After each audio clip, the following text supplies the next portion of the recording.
த boys 2020 இந்த கதைக்களம் ஆரம்பிக்குது. 5 நண்பர்கள் இருக்காங்க. ஒவ்வொருத்தரும் ஒவ்வொரு வேலை செஞ்சு ஒரே ரூமில் வாழ்ந்துட்டு வராங்க. ஆனாலும் அவங்களுக்கு போதிய வருமானம் இல்லாதனால ஏதாச்சும் பண்ணி பணம் சம்பாதிக்கணும்னு நினைக்கிறாங்க. ஒரு அப்பார்ட்மெண்ட்டில் வீடு எடுத்து த பாய்ஸ்ன்ற பேரில் நைட் கிளப் பார் ஒன்று ஆரம்பிக்கிறாங்க இல்லீகலா. அப்படி பார் நடத்துகிற விஷயம் அப்பார்ட்மெண்ட்டில் இருக்கிற எல்லாருக்கும் தெரிஞ்சு போலீஸ் உதவியோட அவங்கள வீட்டை காலி செய்கிறாங்க. அப்பார்ட்மெண்ட்டை காலி பண்ணிட்டு நைட் பார் நடத்துறதுக்கு தனி வீடாக தேடி அப்படி ஒரு வீட்டுக்கு குடி போகிறாங்க. 2020 நடக்கிற கதைக்களனால இவங்க வீட்டுக்கு குடி போன மறுநாளே ஊரடங்கு உத்தரவு போடுறாங்க தமிழக அரசு. அதனால் நைட் பார் நடத்துறதுக்கு தேவையான அனைத்து சரக்கு வாங்கி அவங்க வீட்டில் வச்சுருக்காங்க. ஆனாலும் ஊரடங்கு உத்தரவு போட்டனால யாருமே அவங்க வீட்டுக்கு வர முடியலை. இவங்களும் வீட்டை விட்டு வெளியே போக முடியல.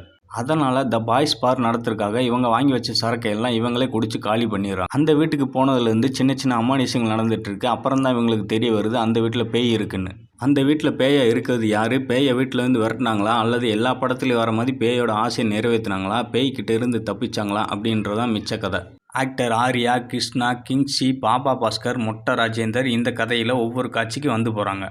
ஒரு காமெடி என்டர்டெய்னராக இந்த படம் நல்லாவே வந்திருக்கு. கண்டிப்பாக ஒரு பொழுதுபோக்கு திரைப்படமாக இது அமையும்.